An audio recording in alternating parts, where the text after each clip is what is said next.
तो श्रीमद् भागवत महापुराण में पहले अध्याय का एक महात्म्य कथा आता है। ये बहुत ज्ञान की बात है, सुनने योग्य है और इसको ध्यान से सुना जाए तो इस प्रकार है कथा। एक समय पार्वती जी ने पूछा महादेव जी से कि हे महादेव जी, किस ज्ञान के बल से आपको संसार के लोग शिव कहकर पूजते हैं। आप तो मृगछाला ओढ़े हो, अंगों में श्मशानों की भभूति लगाए हो, गले में सर्प और मुंडों की माला पहने हो, इनमें तो कोई पवित्र नहीं है। फिर आप किस ज्ञान से पवित्र हो, वह आप कृपा करके कहिए। श्री महादेव जी बोले, हे प्रिय सुनो, गीता ज्ञान को मैं हृदय में धारण करने से पवित्र हूँ और उस ज्ञान से मुझे बाहर के कर्म व्याप्त नहीं हैं। पार्वती जी ने कहा, हे भगवान, जिस गीता ज्ञान की आप ऐसी स्तुति करते हैं उसके श्रवण से कोई कृतार्थ भी हुआ है या नहीं। तब महादेव जी ने कहा, इस ज्ञान को सुनकर बहुत जीव कृतार्थ हुए हैं और आगे भी होंगे। मैं तुझको एक पुरातन कथा कहता हूँ, तुम श्रवण करो। एक समय पतालोक में शेषनाग की शया पर श्री नारायण जी ने नैन मूंद कर अपने आनंद में मग्न थे। उस समय भगवान के चरण दबाती हुई श्री लक्ष्मी जी ने पूछा कि हे प्रभु, निद्रा और आलस्य तो उन पुरुषों को व्याप्ता है जो जीव तामसी होते हैं। फिर आप तो तीनों गुणों से अतीत हो। आप जो नेत्र मूंद रहे हो यह मुझको बड़ा आश्चर्य में डाल रहा है। श्री नारायण जी ने बोले, हे लक्ष्मी, मुझको निद्रा आलस्य नहीं व्यापता। एक शब्द रूप जो भगवत गीता है उनमें जो ज्ञान है उसके आनंद में मग्न रहता हूँ। जैसे 24 अवतार मेरे आकार रूप है, तैसे ही यह गीता शब्द रूप अवतार है।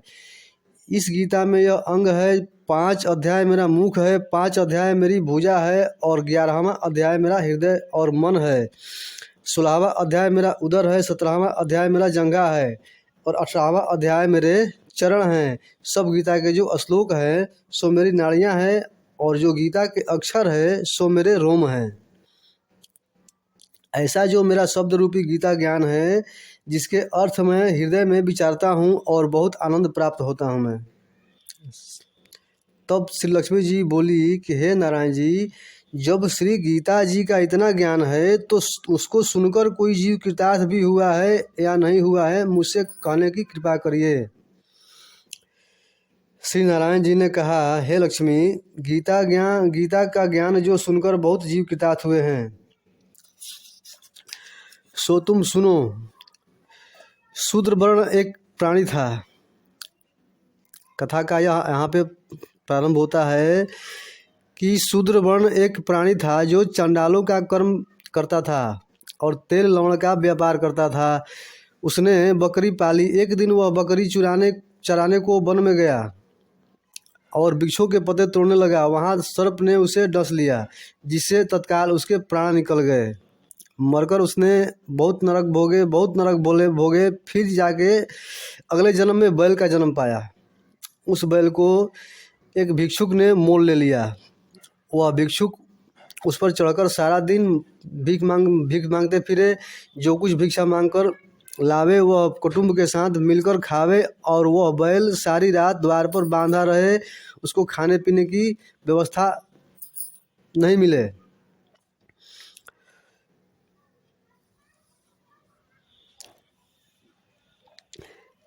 कुछ थोड़ा सा भूसा उसके आगे डाल देवे। जब दिन चढ़े फिर उस बैल पर चढ़कर मांगता फिरे। कई दिन गुजरे तो वह बैल भूख प्यास के मारा गिर पड़ा। उसके प्राण नहीं छूट रहे थे। नगर के लोग देखा, कोई तीर्थ का फल दे, कोई व्रत का फल दे, पर उस बैल के प्राण नहीं छूटे।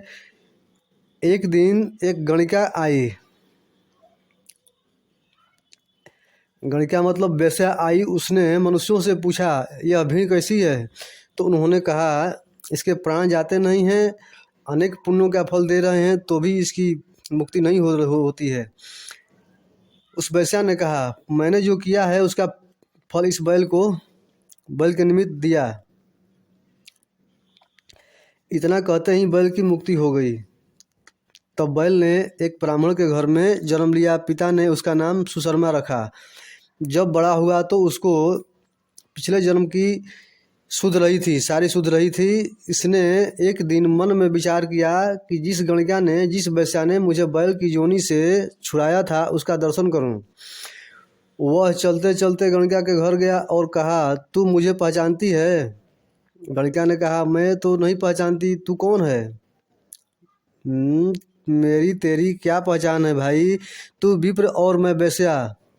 तब विप्र ने कहा, मैं वही बैल हूँ जिसको तुमने अपना पुण्य दिया था।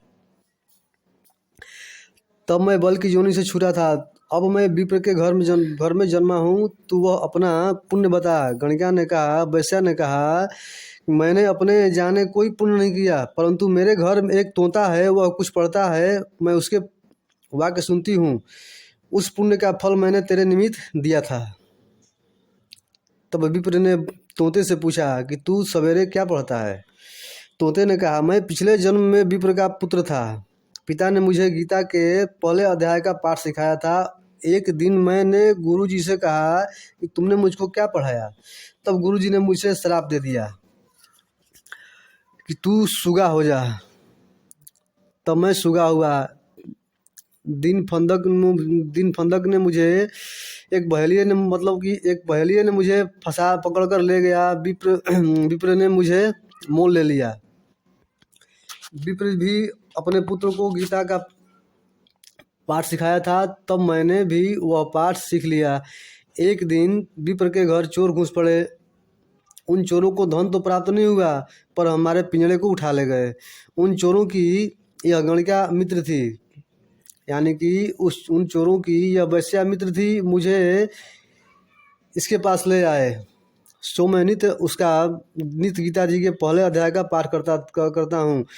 वही यह गणिका सुनती है, पर इस गणिका के समझ में नहीं आता जो मैं पढ़ता हूँ। वही पूर्ण तेरे निमित्त दिया था, वह श्री गीता जी के पहले अध्याय के पाठ का फल है। तब विप्र ने कहा कि हे तोते, तू भी तो विप्र है, और मेरे आशीर्वाद से तेरा कल्याण हो जाए। सो हे लक्ष्मी, इतना कहते ही तोता भी मुक्ति को प्राप्त हुआ। गणिका ने भी अपने भले काम ग्रहण किए। नित्य प्रतिदिन स्नान करके गीता के पहले अध्याय का पाठ करें, इससे उसकी मुक्ति हुई। श्री नारायण ने कहा लक्ष्मी जी से, जो कोई अजान कर भी गीता का पाठ करे